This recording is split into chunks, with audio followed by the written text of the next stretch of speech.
working on it, which is why he would fall asleep during supervisions. And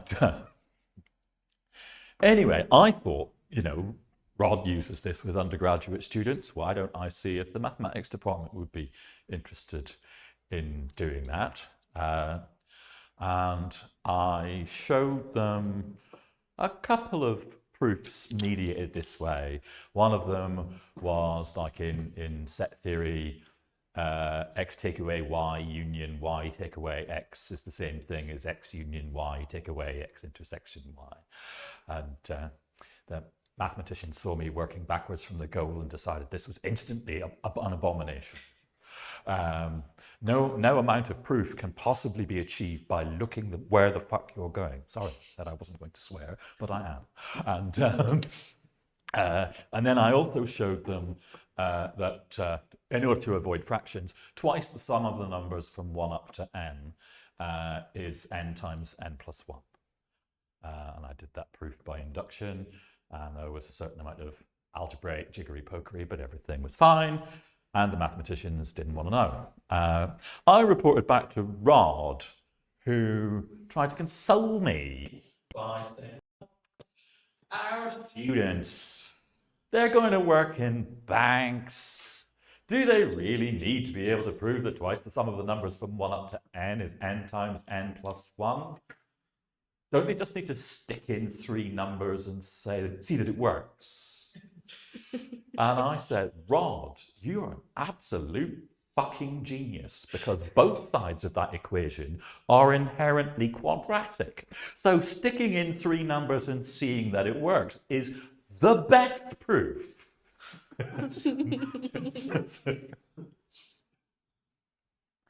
And it took me some time before I had formalized that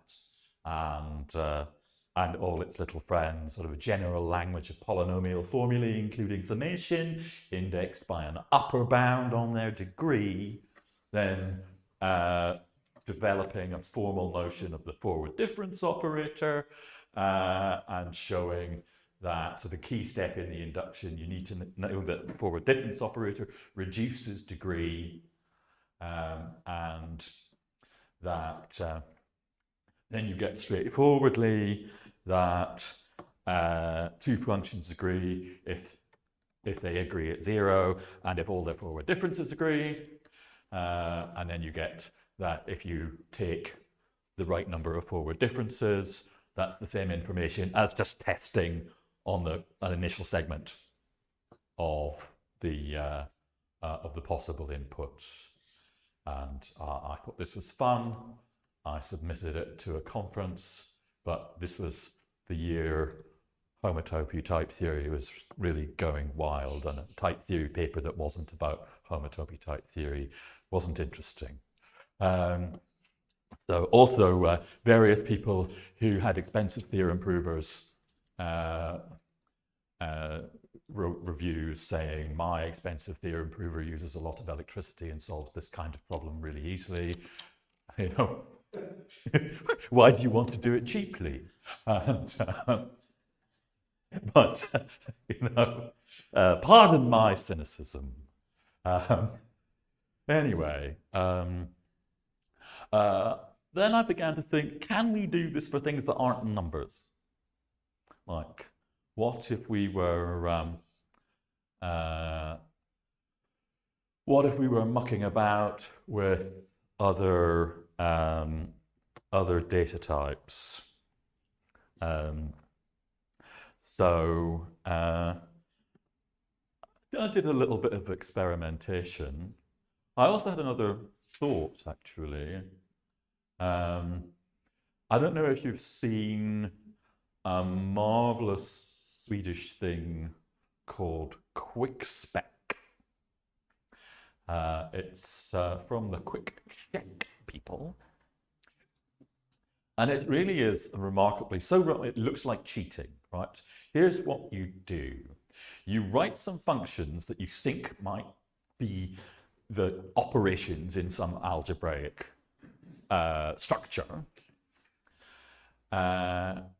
And then you say, please tell me the equational theory of these operations, and it does. you what you do is you generate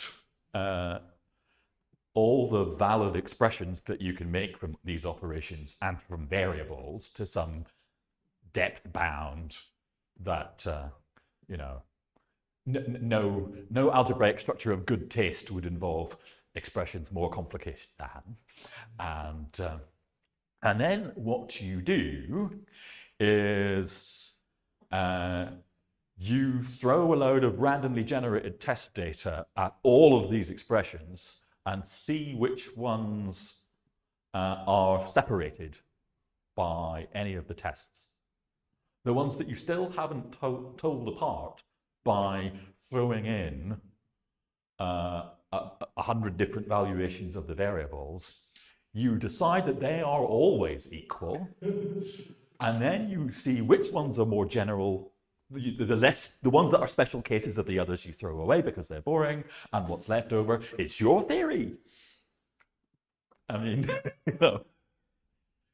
And as a mechanism for speculating the theories of various operations, it is remarkably successful. This is from John Hughes and Kuhn Clayson. Anyhow, what you then do if you are in the same floor of the same building, but your training is in proof planning, and you used to work for Alan Bundy, and your name is Moa Johansson, is you take the output of QuickSpec and you plug it into your automated proof planner that's good at finding inductive proofs of equations that talk about functional programs, and then presto, if you're very lucky, these equations turn out to be not merely robust to a lot of testing, but actually formally proven. And this is a nice little pipeline. But it occurs to me to speculate that there might be some irony at work. It could be, given what we know about polynomial expressions and numbers, that we have randomly generated enough test data to actually prove the equations on the grounds that the expressions in the equations aren't actually all that weird. So what's going on here? The notion of degree for polynomials might, I hope, translate to some more general, haven't got there yet, but some more general sense of how weird the implementation of an operation might be. So in particular, how ad hoc it is, right? So we've got this distinction, parametric versus ad hoc, for abstraction. Parametric abstraction, the things which instantiate the parameters get plunked into 0 or more places in the output, but they don't get taken apart or inspected, right? The parametricity is often enforced by universally quantifying over the type. If you don't know what the type is, you can't test its values in any particularly useful way. So all you can do is plonk. However, one should not confuse parametricity being the non-inspection, the treating something as parametric, with that being enforced by the act of universal quantification, right? Parametricity does not need for all. It just needs a self-denying ordinance. This, for example, is how the logical framework talks about syntax with binding and how that turns into FOAS, right? Where, because the function space is too clever to be the framework function space, you hobble it by introducing enough universal quantifiers to stop things that you don't want inspected being inspected. So that's kind of cool. So the idea is that that how gnarly the inspection regime is something to do, some notion of degree, with parametric things being the simplest things, and then actually bothering to do some kind of structural recursion.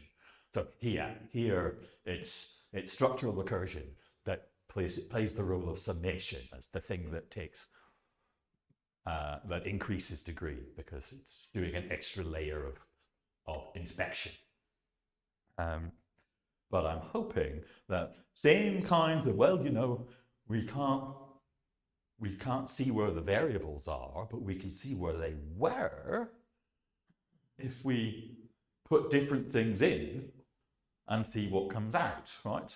The whole mechanism that behind the proof is to say, let's detect where the abstraction must have been by doing some kind of perturbation. Feed in different inputs, and if you notice places where you get different outputs, that must be because the inputs changed. So let me tell you a little story about trees that wander over here. Am I still in shot? Okay. I'm going to write down the functor which generates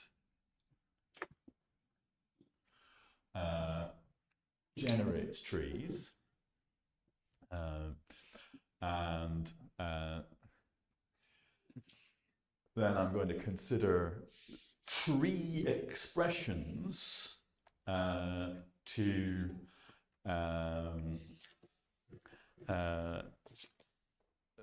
be given by the free monad of this functor. Okay, so if you give me some leaf which lives in tree star empty set, so that's to say it's a tree, and you give me some node which is in tree star LLRR, our favorite two-element set, then I'll give you a function from trees to trees, right? So this is my transformer, goes from tree star empty to tree star empty. Because this is a whiteboard, I'm going to write it like in left of star is leaf, and transform in right of LR is node, with transform of L for LL, transform of R for RR. So this is a perfectly straightforward structural recursion, fold, catamorphism. The Greek prefix with morphism is the one which specifies more precisely that it's not a monoidal accumulation, which might also be called fold, and that you throw away the original substructures, but you can plonk the recursively computed outputs for them in various places. And these variables here, right? So now I'm ensuring parametricity by saying, of the algebra of the catamorphism um, by specifying the step case as an expression into which you substitute. So here is your plonking of the recursively computed things into 0 or more places. Okay. So, here's an interest. Yes? Sorry, this is going to be a really stupid question. You're wasting time by saying it's going to be a stupid question. And I'm wasting time by telling you off for saying your question is stupid. What is your question? What's 2 stars? Do you just mean the free monoids from that price?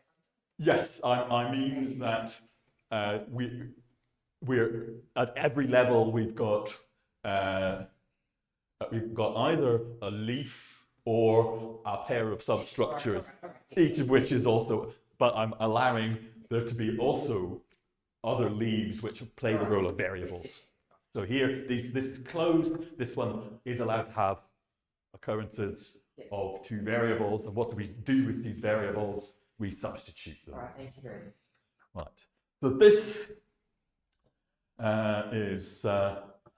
just a heads up as well, the people online can't really see the left side of the left board. Okay.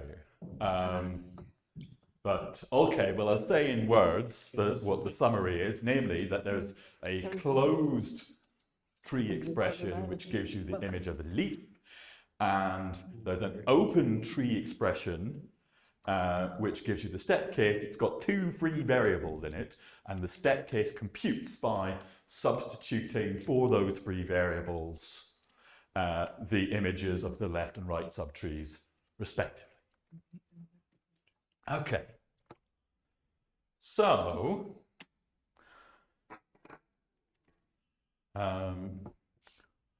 I claim that any 2 functions constructed this way are equal everywhere if they're equal on the smallest 2 trees.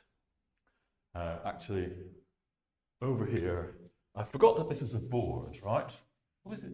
Remember that boards are boards. Right. That's a leaf. And that's a note. I'm allowed to draw pictures on the board. Yes? So what are my 4 test data? Well, they are the simplest 4 trees. This one, this one, this one, and this one. Is that visible? Yes. Cool. Okay. Yeah. Yes, I know. There might be, Pac-Man might show up in a bit. Not that I'm planning, but you know, I'll remember next time. Okay. So now, what happens? We get some. So we've got some function, and what we're trying to do is what we're trying to guess is what leaf and node are. So let's see how we do it. Okay. Any suggestions for how we figure out what leaf is? We've got the function. It's a black box.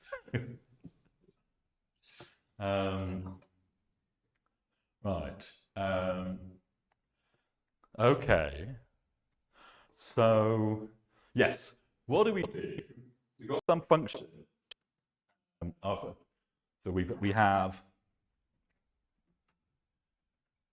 mystery is a function from tree star empty to tree star empty. Is mystery an X form? If so, what are leaf and node. Okay. Well, straightforwardly, leaf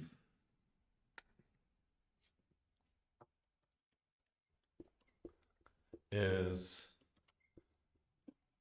mystery applied. We can recover it exactly by testing. That's the easy bit done. I'm also going to define, for pictorial purposes, this thing to be the orange triangle. It's some tree. It's represented by an orange triangle. Okay. What happens next? We have to figure out what node is. What we do is we say blue triangle is equal to mystery of node leaf leaf. Because we know this is also equal to node with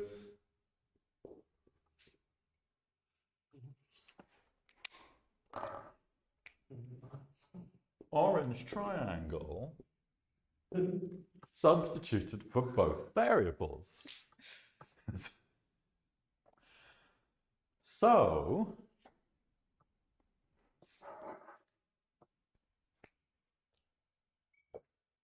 where is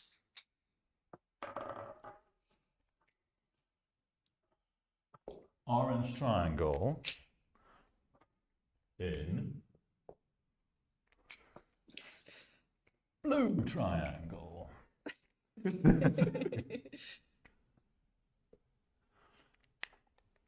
There are possibly multiple occurrences of the orange triangle as substructures of the blue triangle. And we can find them all. The question is, why? There are 3 explanations why blue triangle might contain an orange triangle. It might be because node in that position used the left variable. It might be because node in that position used the right variable. And it might just be an outrageous coincidence.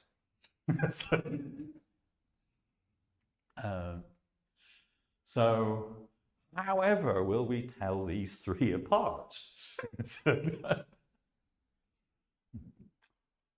Right. We will feed in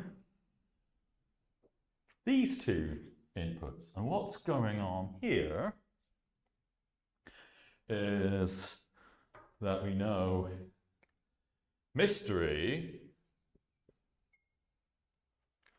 of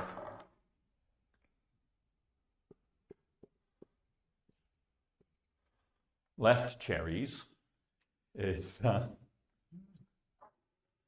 equal to node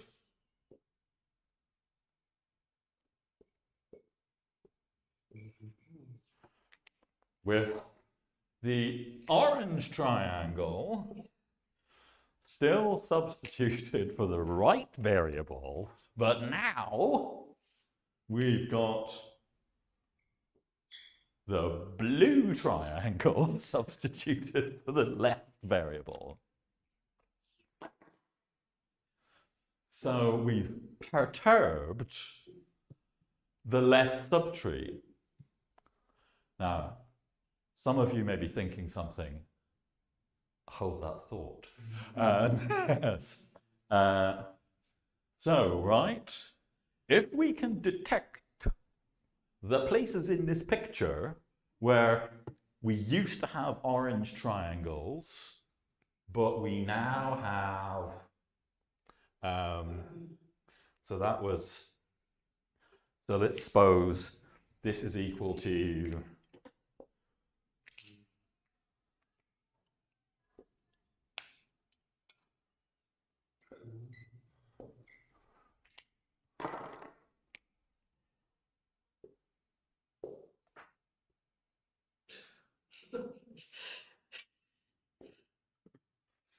yes. Yes. Right? We've got one. We know you were a left variable. Right. If we find something that isn't the orange triangle, but isn't the blue triangle in this position, we know mystery is not an X form. That is weirder than that. So we're under no obligation to be clever. Or you might still guess that we're going to get as close to it as we can by putting the left variable in this position. And then the same thing happens, you know, la-da-da. We feed in, keep doing that. Feed in this thing, and out comes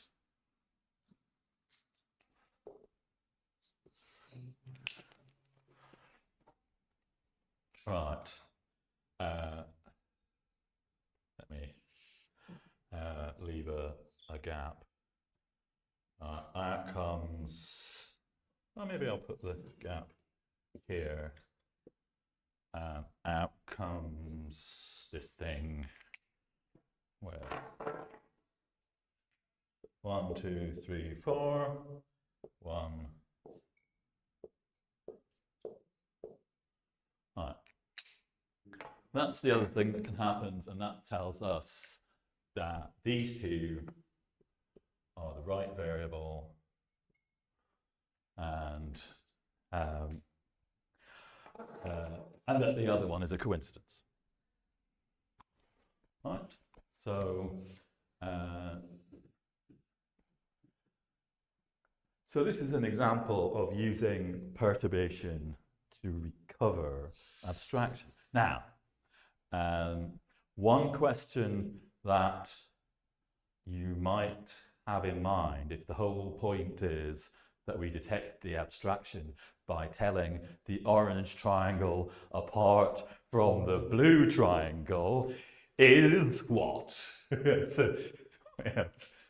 What if they're the same? What if they're the same?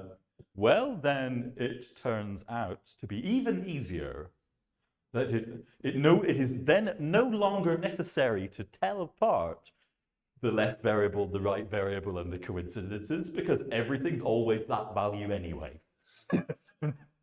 The situation's complete. You know, whenever orange and blue triangles coincide, the function's constant anyway. At least if it was generated this way. So I've certainly managed to prove that much, and I've got most of the way through the proof of the main theorem, apart from showing the impossibility of some of the impossible cases. So it's down to the boring bit. Yes? As far as I can tell from this, it would be correct to say you can't detect whether mystery is an X form you have to know that in advance, and then you can use it to determine. Yeah. So the situation is this: you can perform this this technology, this construction, to get yourself a candidate leaf and node, and if the function you put in was an X form, then the leaf and node that come out will give you not necessarily the same leaf and node that went in, but the X form that you generate will be extensionally equal to the X form you started with. And to some extent, even if the function you supply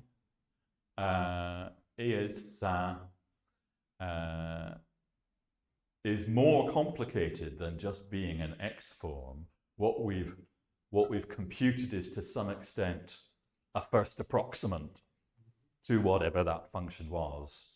And the point is that yes, the function is doing something weirder than X forms do.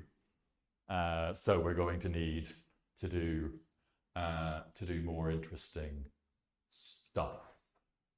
Very much like approximating polynomial biology. Yeah. And it's the same for polynomials, right? You start assuming it's a polynomial, Yeah. or knowing that you don't get a random function, and then Yes. So there's a whole bunch of theory which basically says that shoving in 3 numbers to see what happens is going to give you the best quadratic approximation to whatever it is, even if what you put in is not quadratic. So we're trying to figure out what's going on there. So there's something interesting going on. Why, for example, do I need these 2 things? Why are there 2 of them? It's because of this 2.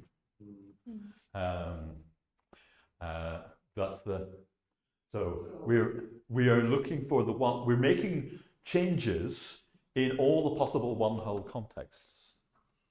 So there's some differential structure at work right there. So isn't it about the number of variables though? Because Yes. you can also imagine a sort of a more complicated transform that goes, that's slightly deeper down the right branch, and that can perform 3 possible substitutions. Yeah. That would be the test. Yes. So the number of variables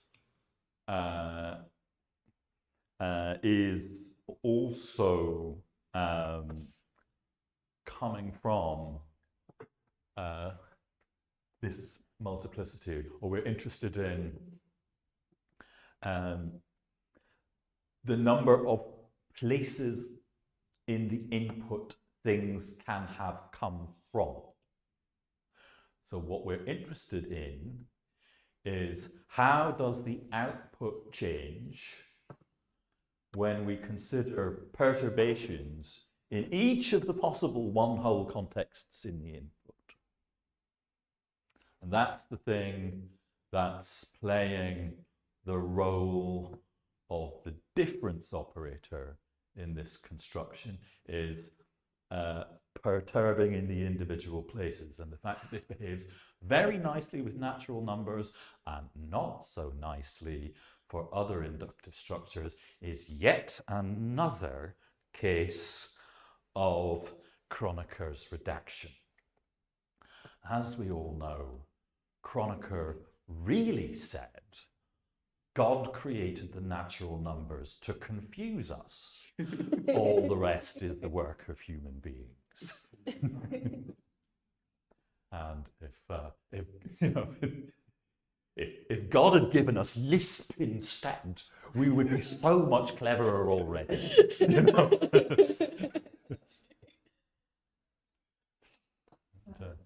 Yes. learned this the hard way many times, as that the natural numbers are a very bad example of an inductive data structure because they have too many confusing symmetries. And let this be a lesson also that streams are a very bad example of co-inductive data types for exactly the same reason.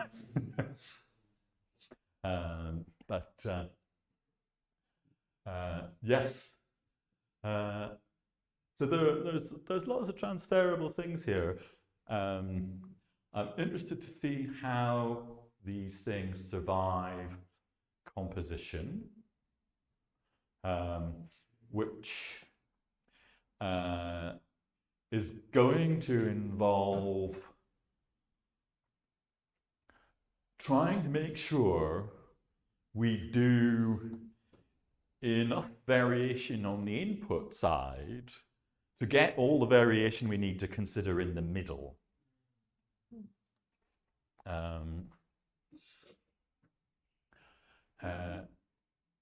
But the same sorts of consideration will apply.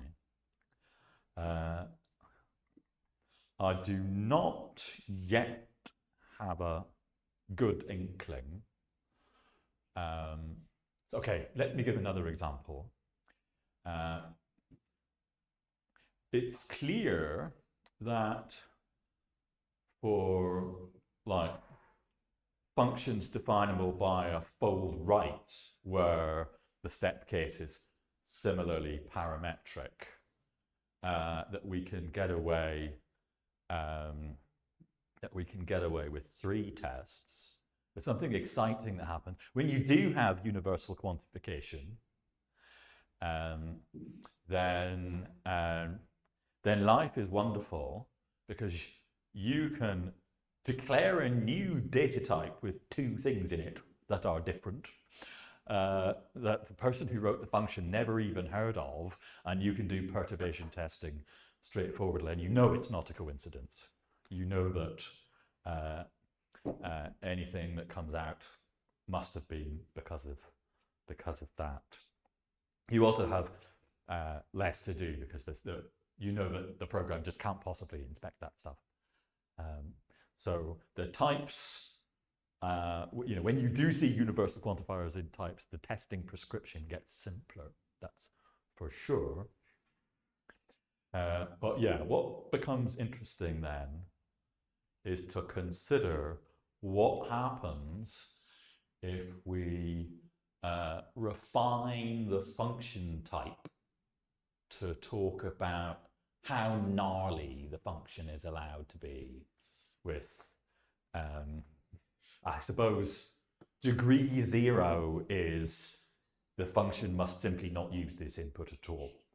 And degree 1 would be it's allowed to plonk the input somewhere, but it's not allowed to do any inspection. Yeah?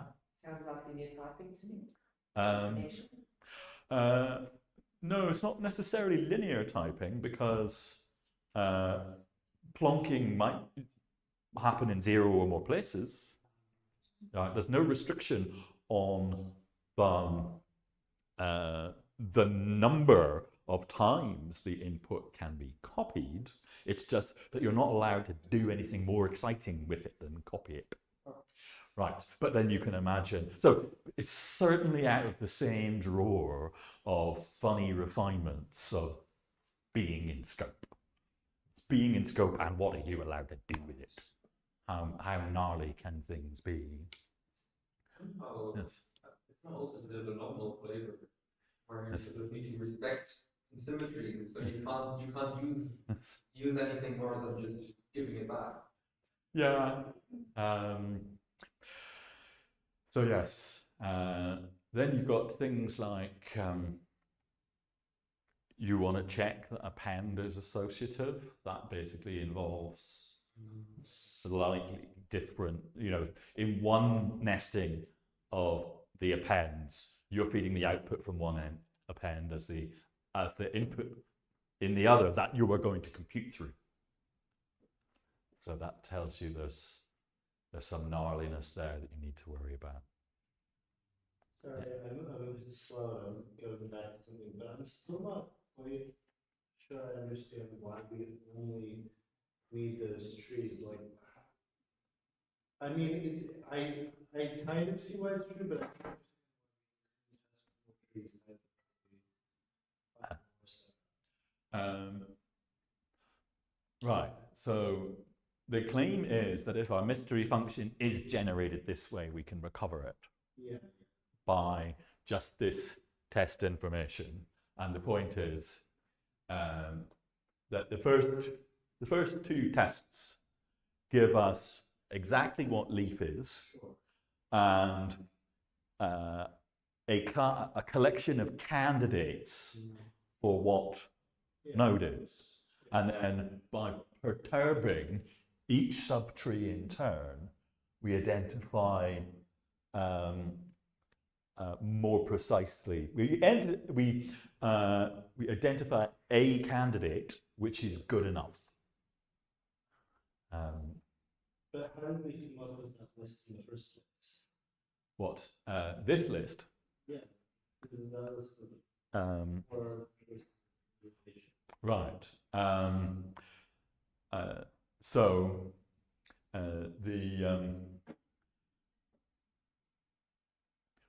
what I have to do, I come up with this because they are. So what's the recipe? I need to get my tests to cover. I need examples of all the constructions. So here, I know I'm going to need a leaf, I know I'm going to need a node. And in each place where a constructor has substructures, I need test data that makes a perturbation in each of those positions. So that's to say, it doesn't matter that I happen to choose leaves here. What matters is that I chose something made with a node, and that these two are different, and that these two are different. That's to say, I need to have a test data set which introduces a perturbation in every subtree position. So if we, for example, had a weird tree with 3 children, you would have 5 tests. Get another one. So if I was defining this for ternary trees instead of binary trees, then I would need 7 test cases, because my step case would have 3 substructures and I would need 2 tests for each one of them. Oh, yeah. Yeah. I thought it would be 5. Because you have one test for the leaf, Yes. one test for the node, which But what if is you three Yeah. have 2? If you have 2 at the same time. Yes, actually, you don't need, it is, you only need 5 because you can, your base, you can share yes. the one that you're perturbing from, Now, just as we did here. Yeah. Yeah. Yeah, that's fine. now Yeah, that's fine. what about a rose tree?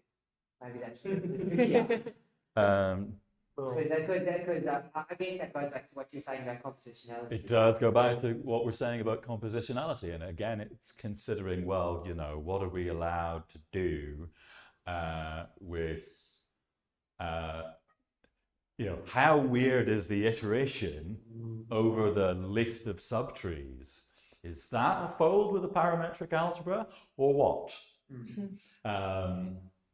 So absolutely, and of course, one one needs to remember, interestingly, that the difference between a rose tree and a binary tree is the angle of your head. But,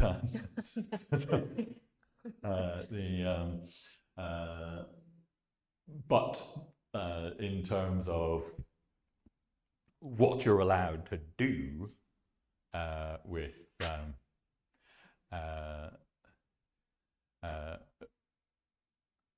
with those algebras, it's kind of interesting.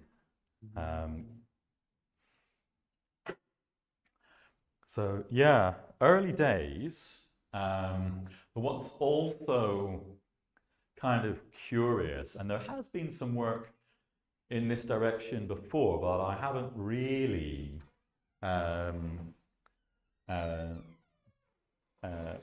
really seen it kind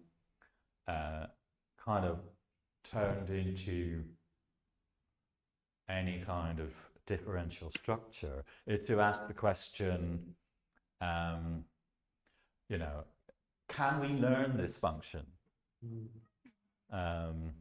We do some testing, we come up with a candidate for it, we realize it's, yeah, you know, either it fits perfectly or it's gnarlier in various places. So,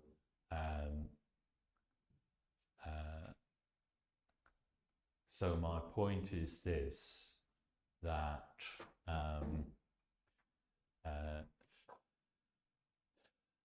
that perturbation is a tool we can use in an extensional, you know, perturbation is something we can use with the extension of a function to try and detect where there was abstraction in the intension of the function. And is that because we are actually over? We are running over. Anyway, that was. I have reserved this room until 30 minutes after. That's so. always sensible. Yes, but likewise, people will always pop up at the start of an hour looking for somewhere to squat. So from the setup, it looks like the return type could be an arbitrary if we want to. Yes. So here, there's nothing. Isolated with the constraints are. Yeah. So it's absolutely the case that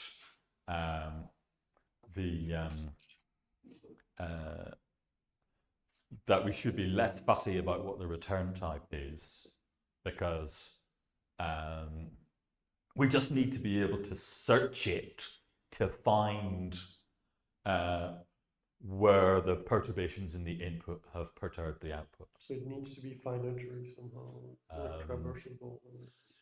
Yeah, or we get around it by saying, I mean, if you were doing something interestingly co-inductive, for example, then we would really want to say, oh, well, you know, variations that are that are near the root of the input must show up only in an initial segment of the output. We need to have some right. So essentially what I'm saying is we need some kind of continuity assumption. I mean, you know, strange that, you know, continuity assumption shows up when you're trying to do anything differential.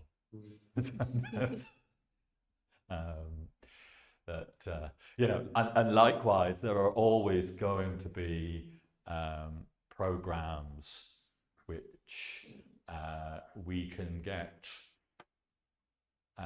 some way towards, but will never reach. So, for example, if your input happens to be the syntax of some programming language, then your program might compute in interestingly compositional ways the semantics of that syntax, but there will not necessarily be a representative finite sample of programs that you can run that tell you exactly how the interpreter works. Or maybe there are. Who knows?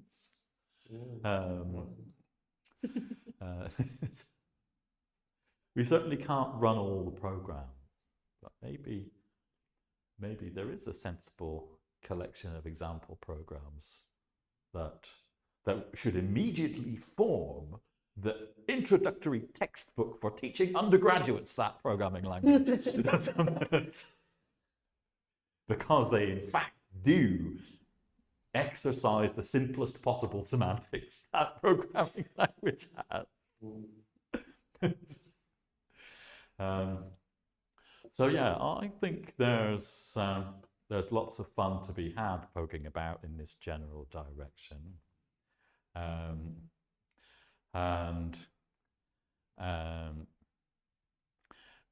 If it were dressed up as how to persuade stupid, expensive computers to guess the right answer, it might even fit the zeitgeist.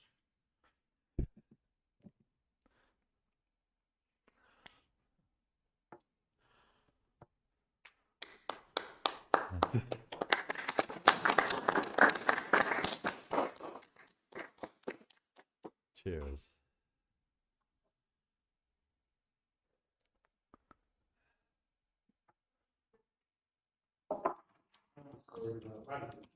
Yeah, we could have it in 13 times, where there is complete and one portion.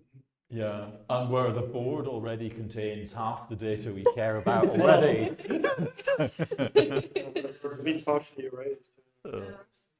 It was there an hour ago. Is it does run actually? Sorry. Cool.